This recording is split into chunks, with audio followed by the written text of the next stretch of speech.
What is up mga kalapatids?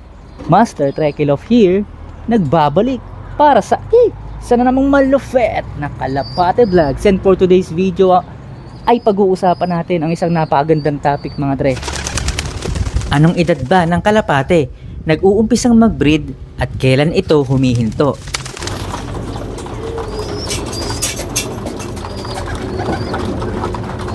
Medyo matagal-tagal tayong di nakagawa ng content no mga dre. Kasi pinag-iisipan ko talaga yung mga content na ginagawa ko eh. Naboboring ako dun sa mga content na basta-basta na lang update sa loob, ganyan. Yung mga live update, yung mga typical na vlogs. Ang gusto ko kasi yung mga vlog na ginagawa ay yung paniguradong kapupulutan ng aral. Wait lang. Yan. So yung may kapupulutan, yung may topic, yung may pag-uusapan. At paniguradong may kapupulutan ng aral nga. Ayun. Nga pala guys, itong baliling, sinama ko na to sa ano eh. Sa mga flyers, tapos parang lalaki na siya. Or parang lalaki na siya. I mean, lumilitaw na yung ano niya, yung gender niya. Medyo bumabara-bara ko na. Parang lalaki na naman yata yung magiging kalapati ko na yan. Tapos ito rin, si Bio Pigeon, bumabara-bara ko na siya mga dre. So medyo nagkakaedad na kasi, nagmamatured. So parang lalaki na naman yata tong parating natin na gagawing breeder, kasi stock bird yan eh. So gagawing breeder no. So lalaki na naman. Kalal na naman mga dre. So yun nga, nakaisip ako ng magandang content. Tara pag-usapan natin yan dito mga dre. So meron tayong tatlong tatalakayan mga dre. Wait lang. Ito dapat nasa flyer slope na to eh, kaso ayaw niyang bumalik. Ayan. So ayan yung may baliling mga dre. Okay na siya. Hindi ko nga lang siya isinama kaagad-agad kasi inobserbahan ko na matagal kung talagang wala na yung baliling niya mga dre. At yun nga yun oh, barakuan sila dito. Ayan.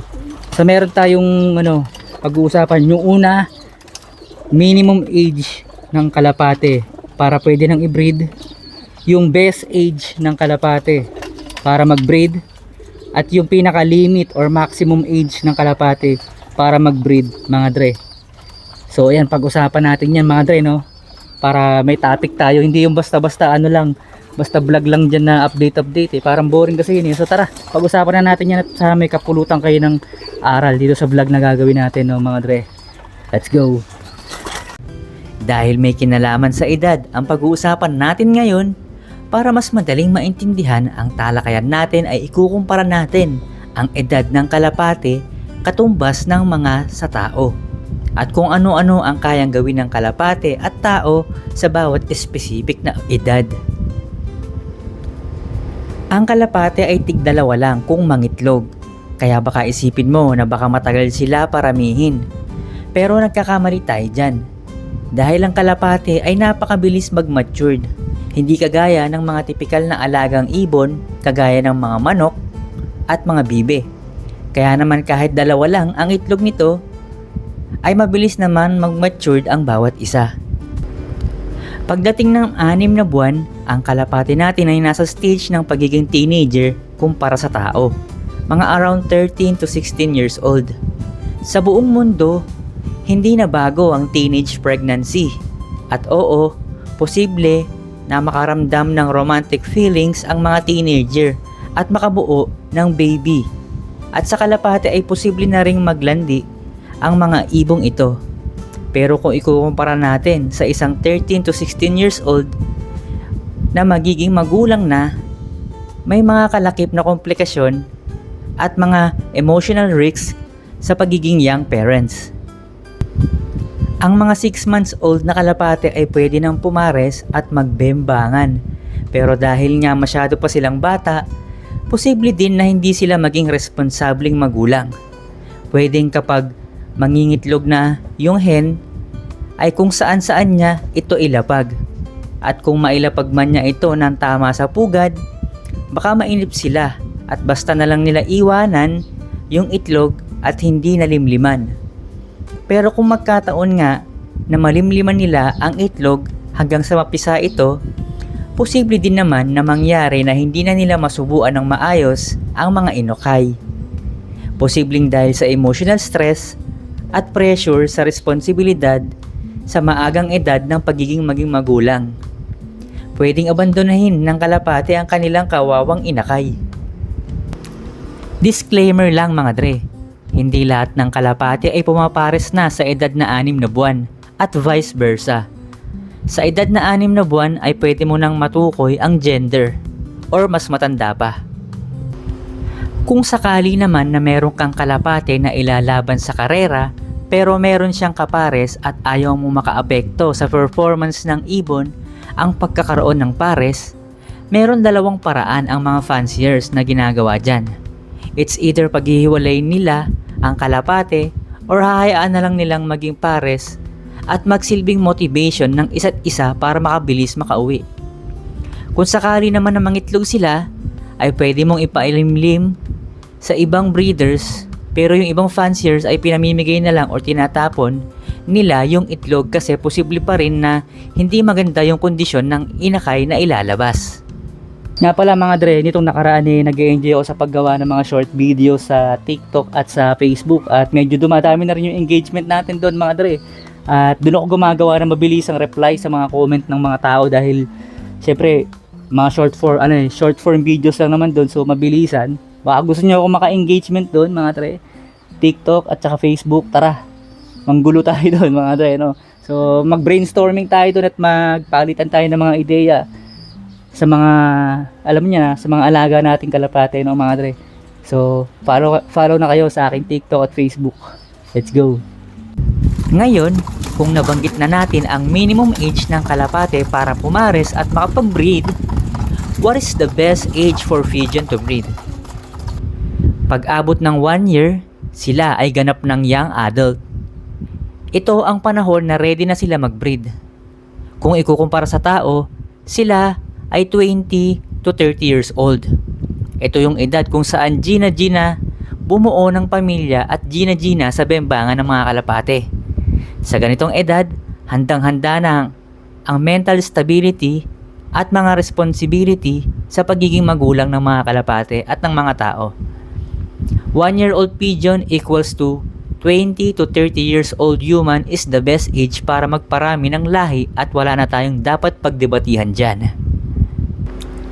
Kung alam na natin ang minimum age para makapag-breed at the best age para makapag-breed, ano naman ang maximum age or limit sa edad ng kalapate para makapag-breed? Bago natin sagutin yan, ay lumipat muna tayo sa ibang topic panandalian. Mabilis lang naman to.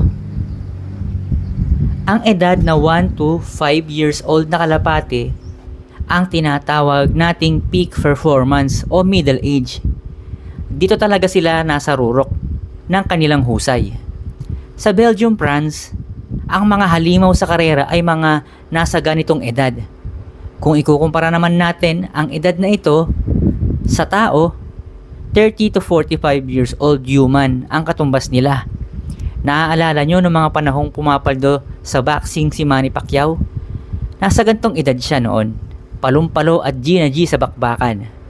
By the way, 31 years old or almost 32 years old ang talagang peak ng performance ni Manny Pacquiao. So pasok pa rin siya guys.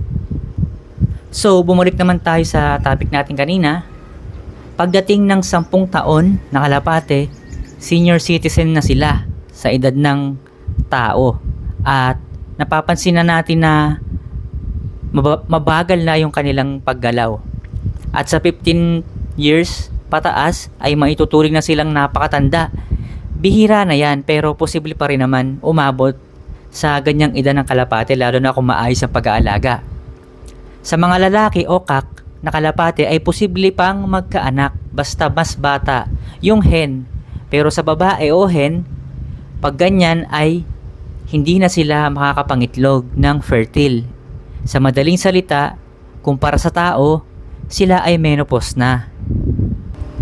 Kaya naman isang mabilis na recap sa ating napag-usapan mga dre, ang 6 months old na kalapate ay pwede nang pumares at makapag-breed.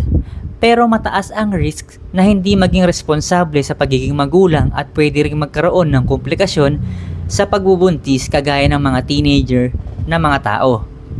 Ang 1-year-old naman ay pwede na i-breed At ito ang best age ng kalapate para makapagparami ng lahi kagaya ng isang mid-20s na tao. Ang 1 to 5 years old naman ay nasa peak ng performance sa paglipad at syempre pwede pa rin itong i-breed. At last, ang mga kalapate na may edad na 10 pataas ay napakarera na pero posible pa rin mabuhay. Pero napakababa ng chance na makabuo pa sila ng mga inakay dahil sila ay mga ganap ng lolo at lola. Lahat ng napag-usapan natin ay base lamang sa mga karanasan ng karamihan, pero mayroon pa ring mga rare case scenario na pwedeng iba ang kalabasan. Kaya naman napakahalaga ng tamang pag-aalaga at nutrisyon para sa ating mga alagang kalapate. Sana ay nakatulong ang simpleng guide na ito para mas mapahalagahan natin ang bawat yugto ng buhay ng ating mga ibon.